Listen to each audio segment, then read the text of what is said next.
दोस्तों आप सभी का एक बार फिर स्वागत है हमारे YouTube channel Chhattisgarh DJ blogs में। दोस्तों छत्तीसगढ़ में प्रचलित बड़े बड़े डीजे में अपना महत्वपूर्ण स्थान रखने वाले और अपने सॉन्ग कलेक्शन के लिए मशहूर डीजे ऋषि के ऑनर भैया संजय सोनी से आप सभी को हम मिलाने वाले हैं। हाल ही दुर्गा झांकी बिलासपुर में डीजे ऋषि का बहुत ही सुंदर प्रस्तुतिकरण रहा, जिसके लिए उन्हें सम्मानित किया गया था। इसके लिए मैं और मेरे चैनल छत्तीसगढ़ डीजे ब्लॉग्स की तरफ से भैया को बहुत बहुत बधाई एवं शुभकामनाएं। धन्यवाद। दोस्तों वीडियो को शुरू करने से पहले अगर आप हमारे चैनल पर नए होंगे तो चैनल को सब्सक्राइब कर लीजिए। तो चलो आगे वीडियो को बढ़ाते हैं। दोस्तों डीजे ऋषि के ऑनर भैया संजय सोनी जी को संजू के नाम से भी जाना जाता है। आइए आप सभी को उनसे मिलाते हैं। नमस्कार भाइयों, नमस्कार मेरे मित्रों। मेरा नाम है संजय सोनी, मैं ऋषि डीजे का ओनर हूँ। भैया डीजे और साउंड के क्षेत्र में आपका कैसे आना हुआ और इसके पहले आप क्या करते थे और ये काम करते हुए आपको कितने वर्ष हो गया? देखिए ऐसा है, मुझे 15 साल हो गया, लगभग 15 साल हो रहे हैं इसको काम को करते हुए। मैंने अपनी पढ़ाई कंप्लीट की और मुझे तो रुचि म्यूज़िक से बचपन से थी और उसी के चलते मैं हमारे शहर में डीजे आया, मैंने सुना, मुझे ऐसा लगा कि मैं भी काम ये कर सकता हूँ। मेरे अंदर भी इच्छा हुई और मैंने भी काम की शुरुआत की।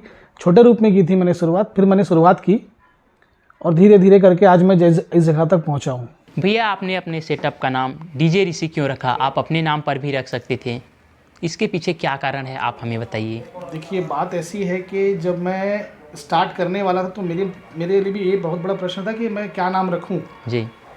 और जैसे कि मेरा सेटअप का नाम ऋषि है, वो ऐसा हुआ कि मेरा भतीजा है, वो 6 महीने का था और वो उसके आने से हमारे घर पे एक अलग से खुशी आई और एक ब्रांड मुझे लगा कि वो नाम हमारे लिए सूटेबल होगा और हमारे प्रोफेशन के लिए सूटेबल होगा, तो मैंने वो नाम डिसाइड किया। वो नाम मेरे भतीजे का नाम है। भैया आज डीजे से इतनी बड़ी बुलंदियों पर पहुंच गया है, तो आपने स्टार्ट किन इक्विपमेंट के साथ किया था? देखिए बात ऐसी है कि उस समय जब मैंने ये काम चालू किया था तब मेरे पास तो कुछ था नहीं।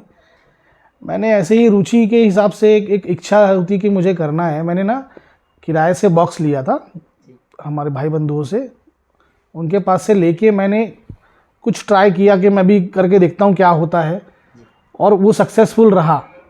उसके बाद फिर मेरे घर वालों ने मुझे सपोर्ट किया कि हाँ करना चाहिए, तो कुछ पैसे घर से लिए मैंने जी। और 2 बेस 2 टॉप लिया मैंने, तो फिर मेरा ये जर्नी चालू हुई। धीरे धीरे आप बढ़ाते गए। जी जी जी। भैया आपने स्टार्ट तो 2 टॉप और 2 बेस के साथ किया था, तो अभी के समय में आप कितने सेटअप तैयार कर सकते हैं, कितने बेस का? देखिए ये प्रश्न जो है, अब इसका उत्तर मैं आपको ये बोल सकता हूँ कि अगर छोटा काम है तो बहुत सारे कर सकते हैं, बड़े काम है तो हम 2 से 3 तो काम बड़े कर सकते हैं जी। अब जैसे बड़ा बोला जाए तो बड़े शोज़ हम 2 से 3 कर सकते हैं और छोटे प्रोग्राम तो अब वो तो बहुत है, बोलना नहीं पड़ेगा, ऐसा है। भैया जब आपने अपना सेटअप डीजे ऋषि को स्टार्ट किया था तो स्टार्टिंग में आप ऑपरेटिंग स्वयं करते थे या कहीं बाहर से बुलाते थे?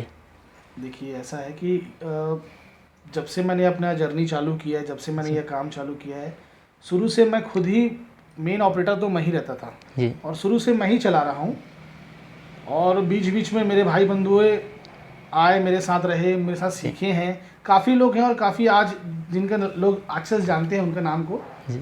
अब मैं बोलूँगा नहीं, पर बहुत लोग हैं ऐसे जो ये मेरे से सीखे हैं और मैंने उनको गाइड किया है आगे के लिए और आज वो अच्छी बुलंदियों पे हैं, वो भी अच्छा काम कर रहे हैं जी। वो भी हमारे भाई बंधु हैं। तो भैया अभी वर्तमान में कौन ऑपरेटिंग करता है? देखिए मेरे पास तो वर्तमान में अभी 2 से 3 ऑपरेटर हैं जी। कुछ लोग को तो आप लोग जानते भी होंगे, जैसे गगन है, नादिश है ना, और भी हैं बंदे हमारे जो ऑपरेट करते हैं। और पहले जो ऑपरेट करते थे कुछ, अभी मुझे आपके चैनल पे मैंने कमेंट्स भी पढ़ा तो बंदों का नाम भी आया था, जैसे युगल आया था, हितेश आया था, तो ये सब मेरे साथ के बंदे हैं, मेरे साथ काम किए हुए बंदे हैं। आज मतलब मैंने कमेंट पढ़ा था कि भैया वो आपके सेटअप में क्यों नहीं रहते, तो भाई बात ऐसी है, देखिए सब कोई स्वतंत्र है काम करने के लिए और सबको अपना काम करना चाहिए। तो वो भी मेरे भाई बंधु हैं, उनने मुझसे कहा भैया हम अपना काम करना चाहते, तो मैंने उनको सपोर्ट किया, हाँ भैया आप करो। मैंने उनको काफ़ी सपोर्ट किया, सामान लेने से लेके, गाइड करने से लेके हर चीज़। आज वो खुद का करे, मुझे इस बात की खुशी है, ना कि कुछ कंट्रोवर्सीज़ है या कुछ ऐसे इश्यूज़ नहीं है। मुझे इस बात की खुशी है कि वो लोग खुद अपने पैर पे स्वयं काम कर रहे हैं और ऐसा नहीं कि वो लोग मेरे साथ प्ले नहीं करते। जब भी समय रहता है हम लोग मिलते हैं, हम लोग एक साथ में काम करते हैं और काफ़ी समय स्पेंड करते हैं हम लोग एक दूसरे को लेके। भैया आप अपने सेटअप में कौन सा माउसपैड, स्पीकर्स और बेस यूज करते हैं और कितने वाट का करते हैं? देखिए मेरे पास जो सामान है ना, जी मेरे पास JBL भी है, RCF भी है और QSC के मॉसपेट भी है मेरे पास, और मेरे पास कुछ ऐसे हैं जो मैं खुद ट्राई कर रहा हूँ। मतलब बोला जाए तो लगभग सभी के पास वैसे ही आपको सामान मिलेगा। बस बात यह है कि सामान होने से कुछ नहीं होता, उसको चलाना मेन ज़रूरी है। अगर किसी को चलाना नहीं आता, सामान रख लिया, वो कोई मैटर नहीं करता। मैटर ये करता है कि आपके चलाने के तरीका कैसा है, बस वही बात है और कुछ नहीं। भैया आपके सेटअप DJ ऋषि में लाइट स्वयं का रहता है या कहीं दूसरे का रहता है? देखिए ऐसा है कि ये जो लाइट वाला पार्ट था काफ़ी समय तक मैं खुद करता था, पर मुझे ऐसा लगा कि मेरे से ज़्यादा अच्छे अंडरस्टैंडिंग मेरे भाई बंधु हैं जो वो काम को और अच्छे से कर सकते हैं। वर्तमान में मेरे साथ श्याम लाइट्स, आप नाम सुने होंगे इसका, ये बंदा मेरे साथ काम करता है और हम लोग भाई जैसे रहते हैं और काम भी बहुत अच्छे से होता है हमारा। और मुझे काफ़ी इम्प्रूवमेंट नज़र आई कि हाँ हमारे काम में मच बेटर हो रहा है, तो मैं अभी फ़िलहाल श्याम लाइट के साथ काम करता हूँ। भैया आप अपने सेटअप के लिए कैबिनेट्स और बाकी इक्विपमेंट कहाँ से खरीदते हैं? देखिए बात ऐसी कि अगर बड़ा सामान है, जैसे ब्रांडेड है, JBL का हो गया, RCF का हो गया, ये तो मैं डीलर से ही लेता हूँ, जो ऑथोराइज डीलर होते हैं। और मैं सबको सलाह दूंगा कि ऑथोराइज डीलर से ही लेना चाहिए जो ब्रांडेड प्रोडक्ट हैं। उसके अलावा अगर कुछ लगता है मुझे कि हाँ मुझे ये प्रोडक्ट अपने हिसाब से अल्ट्रेशन करवानी है, मुझे ये चीज़ अलग से कुछ करना है कि मुझे ये रिस्पॉन्स अलग मिले, तो मैं फिर हमारे भाई बंधु हैं उनके साथ बैठ के प्रैक्टिकली हम लोग करते हैं और मैं उसको फिर बनवाता हूँ। ऐसा है। आपको अपने DJ सेटअप में बड़े सेटअप के लिए कितने शार्पिस की आवश्यकता होती है और आपके पास लाइटिंग में कितने शार्पिस हैं? मेरे पास तो आप ऐसा इन हैंड हमारे पास अभी वर्तमान में 30 पेयर सार्फी है, ठीक है। पर जैसी अगर पब्लिक रिक्वायरमेंट रही कि भैया हमको इतना चाहिए, कोई बोलता है हमको 10 पेयर चाहिए, कोई बोलता है 2 पेयर चाहिए, कोई बोलता है 3 पेयर, कार्यक्रम के ऊपर डिपेंड करता है वो, तो उस हिसाब से हम काम करते हैं। जनरली 10 पेयर 15 पेयर ये लगती है, चाहे वो संगीत का काम हो या रिसेप्शन का काम हो। और रिसेप्शन में कई बार कम की भी रिक्वायरमेंट रहती है तो हम कम भी करते हैं, जैसा पब्लिक डिमांड करती है हम वैसा उनको देते हैं। भैया आप सिर्फ DJ में ही सेवाएं देते हैं या और जैसे लाइव प्रोग्राम है और छोटे छोटे प्रोग्राम्स है उसमें भी सेवाएं देते हैं क्या? देखिए मेरे हिसाब से तो ऐसा है कि मैं लाइव प्रोग्राम भी करता हूँ, मैं DJ भी करता हूँ, और छोटा काम रहा जैसे कहीं पे भैया घर पे बर्थडे पार्टी है तो छोटा DJ चाहिए तो वो भी अवेलेबल करते हैं। हमारे पास पूरी वैरायटी है। भैया DJ से रिलेटेड और आपके DJ ऋषि से सभी का यही कमेंट रहता है और ये मांग भी रहता है कि प्राइस कितने में जाता है कहीं भी जाते हैं तो बुकिंग प्राइस? अब प्राइस की बात है तो देखो ऐसा है कि प्राइस जो होता है वो कभी एक जैसा नहीं होता। जैसे हम इस साल जो कर रहे हैं वो हम इस साल के सेटअप को लेके पूरी मार्जिन को लेके चल रहे हैं कि हमको इसमें इतना खर्चा आ रहा है, इसमें इतना खर्चा आ रहा है, इतनी दूरी में हमको इतना खर्चा आएगा, गाड़ी का भाड़ा से लेके हम हर चीज़ को कैलकुलेशन करते हैं, उसके बाद ही रेट निकाल पाते हैं। तो हम एक रफ़ आइडिया आपको दे सकते हैं कि हम इसके बीच में काम कर सकते हैं, लेकिन आप एक्चुअल जो प्राइस होता है वो मैं बता नहीं पा सकता, क्योंकि मुझे ये नहीं मालूम है कि कब लगाना है, कहाँ लगाना है और कितनी दूरी है और सेटअप में क्या चाहिए रिक्वायरमेंट है। कोई रिक्वायरमेंट करता है 12 बेस की, कोई रिक्वायरमेंट करता है 8 बेस की, तो वो सब मैं बता नहीं पाऊँगा ना अभी कि मैं एक्चुअल प्राइस क्या होता है। भैया जैसे कि बिलासपुर अपने दुर्गा झांकी में आपका सेटअप कितने प्राइस में जाता है? देखिए झांकी और विसर्जन ये दोनों का प्रारूप अलग होता है, सेटअप वही होता है, बस झांकी में समय ज़्यादा चलता है, हाँ है ना, और जैसे विसर्जन है उसमें समय कम यूज होता है। तो एक रफ आइडिया लेके बोलूँ तो मैं 1 लाख से 2 लाख के बीच हमारा रेट निकलता है जी। ये कुछ हम फिक्स नहीं कर सकते, कारण है क्योंकि हमको तय नहीं है कि हम क्या लगा रहे हैं वहाँ पे भी जी, और आने वाले समय में हम क्या लगाएंगे हम अभी से नहीं डिसाइड कर सकते ना, वो समय आएगा तभी हम बता पाएंगे वो चीज़ को। भैया आपके अपने सेटअप के लिए वाहन स्वयं का रहता है या किसी दूसरे से किराए में लाते हो, और जनरेटर है वो आपका ही है या किराए पर आता है वो भी? देखिए अभी तक तो ऐसा था कि जनरेटर पहले हम किराए से लेते थे जी। अभी हमारी टीम के पास ही जनरेटर है। हाँ हमारी टीम है, हमारी टीम में ही जनरेटर है जी। और दूसरी चीज़ वाहन की बात रही तो वाहन ऐसा है कि जो बड़ा सेटअप जो बनता है उसके लिए हम किराए से लाते हैं जी। और बाकी छोटे काम के लिए, मीडियम काम के लिए हमारे पास वाहन है, हमारे पास 2 से 3 वाहन है जो हम डेली यूज़ करते हैं। भैया जैसे कि आपने अभी बताया कि जनरेटर अपने टीम ऋषि के पास है, तो बहुत सारे पोस्टर में भी आपके देखने को मिलता है कि टीम डीजे ऋषि के नाम से, तो इसके बारे में आप बताइए। जो टीम डीजे ऋषि आप देखते हैं ना, वो एक्चुअली हम लोग श्याम लाइट हो गया, जनरेटर हमारे सुभाष भाई का हो गया, कर्मा पावर्स, और ट्रस्ट भी श्याम लाइट के थ्रू ही होता है जी। ऐसा हमारा एक पूरे एक टीम है, हम लोग जिसमें 25 से 30 लोग हैं जी।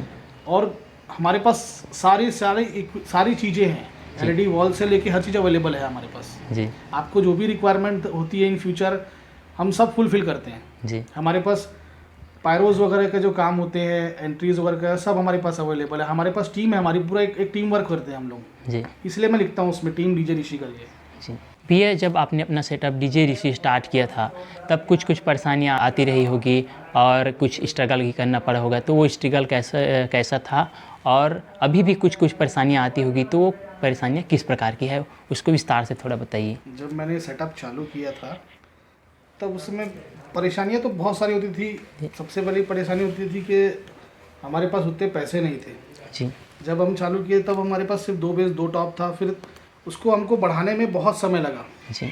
सेटअप को स्टेप बाय स्टेप काफ़ी मेहनत करनी पड़ी, और उस समय डीजे का उतना क्रेज़ नहीं था जितना आज है जी। और उस समय हमारे पास कार्यक्रम भी इतने नहीं रहते थे जितने आज रहते हैं, और वो काफ़ी स्ट्रगलिंग समय था जी। और जैसे कि सभी के साथ होता है वैसा हमारा भी है, प्रॉब्लम बहुत सारी होती है।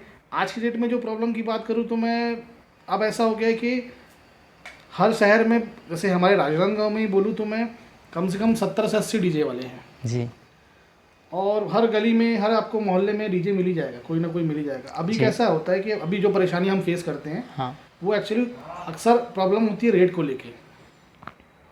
जैसे हम कहीं पे कोई रेट कोड किए तो हमारे से बोले भैया आपका सेटअप, ऋषि का सेटअप तो इतने में बुक कर रहे हैं भैया, तो दंड से हमारे को तुरंत सामने वाला और हमसे कम रेट में काम करने को चाहता है, लेकिन वो ये नहीं देख रहा है कि मैं क्या कर रहा हूँ, गलत है वो चीज़ ही गलत कर रहे हैं। वो हमको जूझना पड़ता है उस चीज़ों को लेके। आज भी प्रॉब्लम होती है, रेट को लेके होती है प्रॉब्लम, बट जब हमारे कस्टमर जो हैं, हमारे जो भाई बंधु हैं, वो जो हमको पहले लगवा चुके हैं, वो लोग जानते हैं कि हाँ हमारे को इनसे क्या रिस्पॉन्स मिलता है, उसको देखते हुए फिर हमको पॉजिटिव फीडबैक भी मिलता है उनसे, और फिर हमको बुकिंग भी मिलती है जी। पर रेट का इशू बहुत होता है भैया। जैसे कोई क्षेत्र में एक ही नाम का, जैसे कि आपके यहाँ राजनांदगांव क्षेत्र में आप बिलोंग करते हो, यहाँ आप डीजे ऋषि के नाम से फेमस हो, और कोई सामने वाला भी डीजे ऋषि के नाम से ही खोलता है, तो इस पर आपका क्या विचार है? देखिए बात ऐसी है कि अगर मैं राजनांदगांव में हूँ, ठीक है, मैं राजनांदगांव से बिलोंग करता हूँ, अगर मेरे ज़िले में या मेरे शहर में कोई बंदा खोलता है जी कि भैया ऋषि डीजे के नाम से वो अगर मान लो खोलता है या डीजे ऋषि के नाम से खोलता है, तो मेरे विचार यही बनते हैं कि भैया वो नाम सेम ना रखे। ऋषि के आगे कुछ लगा सकता है या कुछ और नाम रख सकता है। होगा क्या, अगर सेम नाम रखने में परेशानी ये है कि मैं तो 15 साल से मेहनत करके अपने आप को इस जगह पे लाके खड़े किया हूँ, अगर वो नया बंदा है, कुछ उससे गलतियाँ होती है या वो नहीं कर पाता उस चीज़ को, तो उसकी जो प्रॉब्लम है वो मेरे नाम से जुड़ी हुई है, तो वो मेरा नुकसान हो जाएगा वहाँ पे। तो मैं जो भी हमारे भाई बंधु अगर ऐसा करते होंगे, आप जैसा भैया मेरे से पूछे आपने, तो मैं बता रहा हूँ कि भाई एक नाम का नहीं रखना चाहिए, कुछ नाम चेंज करके रखो ताकि किसी को प्रॉब्लम मत जाए और दोनों का व्यापार चले। सबसे बड़ी बात, दोनों का व्यापार चले। भैया यदि कोई आपके जैसा डीजे ऋषि के जैसा कोई सेटअप खरीदना चाहते हैं तो उनको कितना प्राइस में मिल जाएगा? और बहुत सारे कमेंट्स आते रहते हैं भैया कि हमें 8 बेस का डीजे सेटअप खरीदना है, 12 बेस का डीजे सेटअप खरीदना है। वो पहले बार में ही बोल रहे हैं कि इतना सेटअप खरीदना है करके, तो क्या ये करना सही होगा? इसके बारे में बताइए आप। अब ऐसा है कि जैसे मेरे पास जो सेटअप मैं यूज़ करता हूँ, मेरे पास 2-3 अलग अलग वैरायटी के सेटअप हैं जी। अगर मैं चाहूँ 12 बेस देना, 8 बेस देना, सबका रेट अलग अलग निकलेगा। 12 बेस का सेटअप मैं 10 लाख में भी दे सकता हूँ, मैं 12 बेस का सेटअप 20 लाख में भी दे सकता हूँ, मैं 12 बेस का सेटअप 25 लाख 28 लाख में भी दे सकता हूँ जी। मैं 8 बेस का सेटअप, वो सब रेट अलग अलग निकाल सकता हूँ। बट बात ये है कि जैसे आपने पूछा कि 12 बेस लेना सही है या 8 बेस लेना सही है जी। अगर जो लेने वाला बंदा है, अगर वो हमारे साउंड लाइन से है तो वो बिल्कुल 12 बेस ले सकता है जी। वो समझ सकता है कि 12 बेस को कैसे चलाना है। और अगर कोई नया बंदा है तो मैं चाहूँगा कि भाई थोड़ा सा पहले सीख ले, उसके बाद सामान को ले, ताकि उसको भी समझ में आए कि मैं इतना पैसा लगा के सही चीज़ ले रहा हूँ। वो लेने के बाद परेशान ना हो कि भैया मेरा सिस्टम क्यों नहीं बज रहा है, मैं कैसे चलाऊँ। उसके थोड़ा सा उसको ट्रेनिंग लेना ज़रूरी है मेरे हिसाब से। भैया हमें एक कमेंट आया है, क्वेश्चन है हमारे पास और लोग पूछते भी है कि हम लोग छोटे डीजे वाले जैसे 12 बेस का सेटअप बांध लिए और चलाते हैं, तो जैसे आप लोग के डीजे ऋषि जैसा सेटअप है, बड़े बड़े सेटअप है, उनके जैसा रिस्पांस नहीं आता है, परफॉर्म नहीं कर पाते हैं, तो उन लोगों को क्या करना चाहिए? मशीन्स चेंज करना चाहिए या और कुछ? इसके बारे में आप बताइए। देखो, मेरा तो विचार ये है इस बारे में, अगर 12 बेस का सेटअप आप लगा रहे हैं तो देखो, मेरे पास तो मेरा इतना सालों का एक्सपीरियंस है जी। मुझे आइडिया है कि मैं ये डालूंगा या ये चलाऊंगा या ये ऐसी सेटिंग करूंगा तो कैसा बजेगा। कई बार हमारे से भी गलतियां होती हैं, ऐसा नहीं कि गलतियां, इंसान है हम भी, हमसे भी गलतियां होती हैं। और ऐसा नहीं कि छोटा सेटअप, देखो मैं ये सबसे पहली बात ये बोलूँगा कि भाई आप दन से 12 बेस लेके मार्केट में अगर काम कर रहे हैं तो थोड़ा बहुत ऊपर नीचे तो होगा, वो प्रॉब्लम होगी, फेस करनी पड़ेगी आपको इस चीज़ की। और रही बात सेटिंग की, तो सबकी सेटिंग अलग अलग होती है। सब जितने भी मतलब साउंड वाले हैं सब कोई अलग अलग अपने हिसाब से सेट करते हैं। और अगर कोई बिगिनर है जो नया काम कर रहा है, तो थोड़ा सा मैं बोलूँगा कि नॉलेज ले लो पहले, थोड़ा नॉलेज लेके उस चीज़ को सीख के फिर वो काम को किया जाए, तो हो सकता है गलतियाँ कम हो।